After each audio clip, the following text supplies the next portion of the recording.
Assalamualaikum warahmatullahi wabarakatuh. Nama saya Ahmad Fathahuddin. Hari ini saya akan memberi penerangan tentang peti pertolongan cemas atau lebih dikenali sebagai first aid kit.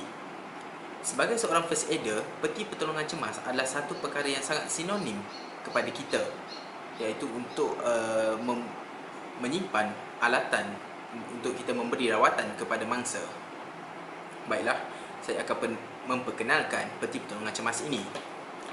Ini adalah sebagai salah satu contoh peti pertolongan cemas yang biasa kita gunakan. Kandungan peti pertolongan cemas adalah tetap mengikut spesifikasi yang tertentu. Sekarang saya akan menerangkan segala isi kandungan peti pertolongan cemas ini. Baiklah, ini adalah isi kandungan peti pertolongan cemas. Kita akan meneliti satu persatu apakah barangan yang diletakkan dalam peti pertolongan cemas ini. Yang pertama adalah bandage, gauze, selotip, kapas, gunting atau lebih dikenali sebagai trauma shear,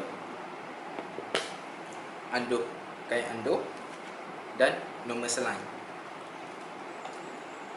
Okey, saya akan ceritakan setiap satu. Saya tertinggal handy plus. Okey, saya akan ceritakan satu persatu kandungan dan kegunaan barang-barangan ini. So, mula-mula kita akan pergi kepada bandage. So, bandage ini dalam plastik. Jadi, kalau boleh, apabila kita membeli bandage ini, kita tidak membukanya untuk menjamin dari segi tahap kebersihan bandage ini. So, bandage ini akan digunakan untuk menutup luka ataupun sekiranya untuk membuat bebat. Yang kedua adalah gauze. Gauze adalah kain kasa. Biasanya, jika luka itu terlampau luas, kita akan menggunakan kain gauze untuk menutup luka itu. So, kain gauze ini lebih kasar dari segi teksturnya. So, luka itu dapat menutup dengan lebih kemas. Seterusnya adalah kapas. Kapas adalah digunakan untuk mencuci luka, berbanding gauze tadi adalah untuk menutup luka. So, peralatan seterusnya adalah handy plus. Handy plus digunakan untuk menutup luka-luka kecil selepas kita mencucinya. Seterusnya adalah gunting atau lebih dikenali sebagai trauma shear. Gunting ini kalau kita lihat bukan adalah sebarangan gunting kerana reka bentuknya yang dia tidak lurus, dia lekuk di sini, dan kalau kita boleh lihat di hujung gunting ini ada satu plate. Rekaan bentuk gunting ini adalah spesifik untuk kegunaan medikal kerana di hujung gunting ini dia tidak tajam dan kita dapat mengelakkan dari tertusuk kepada mangsa.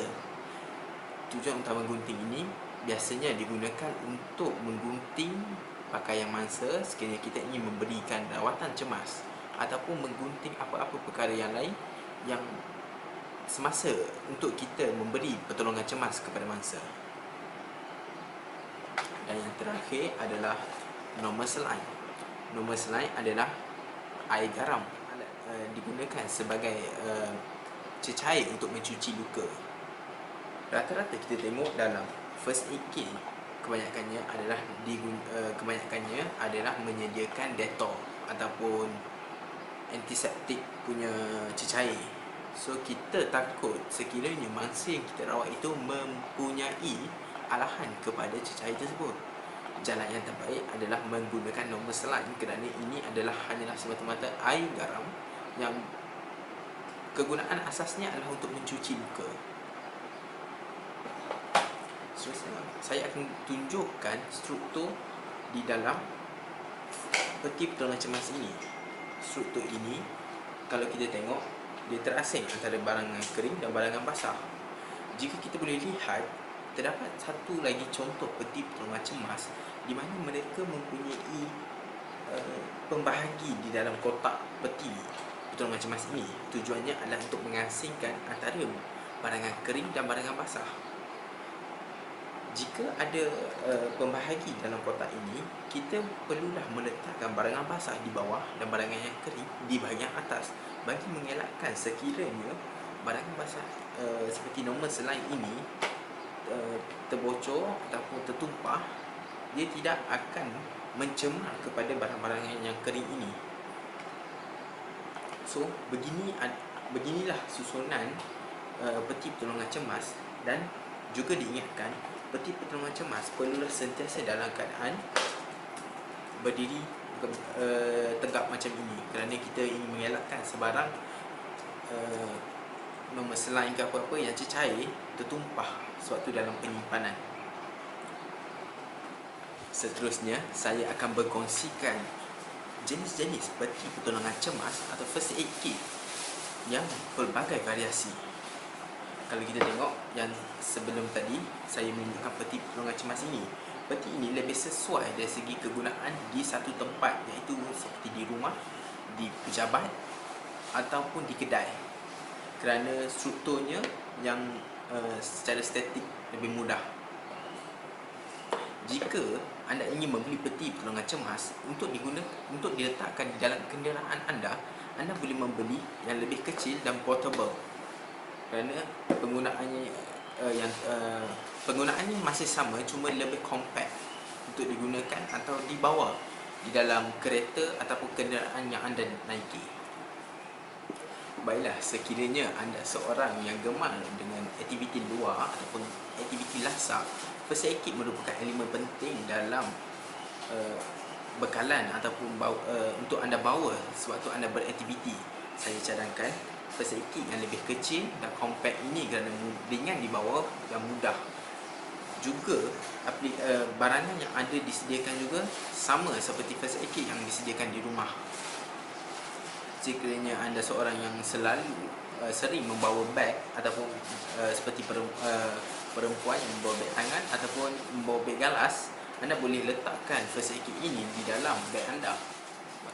Jika bina anda adalah seorang first aider, anda boleh juga membuat first aid kit anda sendiri mengikut spesifikasi anda, iaitu mempunyai pouch bag yang lengkap dengan barang-barang first aid kit. Sebagai contoh, glove,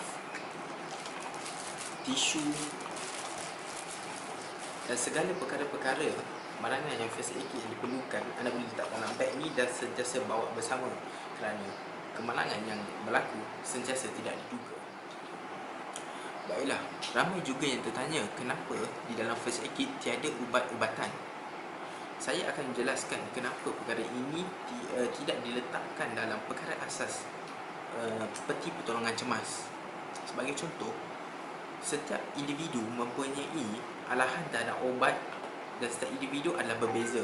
Jadi untuk mengelakkan kemalangan yang lebih serius terhadap penyalahgunaan ubat ini, maka kepentingan asas dalam peti pertolongan cemas tidak disertakan dengan ubat. Ubat hanya boleh diberikan melalui doktor yang bertauliah sahaja. Jika anda ingin meletakkan ubat, pastikan ubat tersebut hanya anda yang tahu apakah jenis ubat tersebut dan kandungannya. Anda tidak boleh sewenang-wenang memberi ubat kepada mangsa yang dirawat, kerana kita bimbang mangsa yang dirawat itu mempunyai alahan ubat yang diberikan. Sekian, itu saja perkongsian saya pada hari ini tentang peti pertolongan cemas. Juga disarankan kepada anda semua, jika ingin membeli peti pertolongan cemas, beli mengikut spesifikasi yang ditetapkan dan berdasarkan apakah kegunaan harian anda. Ingat bahawa kemalangan yang berlaku kita tidak dapat duga ataupun jangka sama sekali. Itu saja daripada saya, hanya yang berbudi sanggup berbakti. Sekian, terima kasih.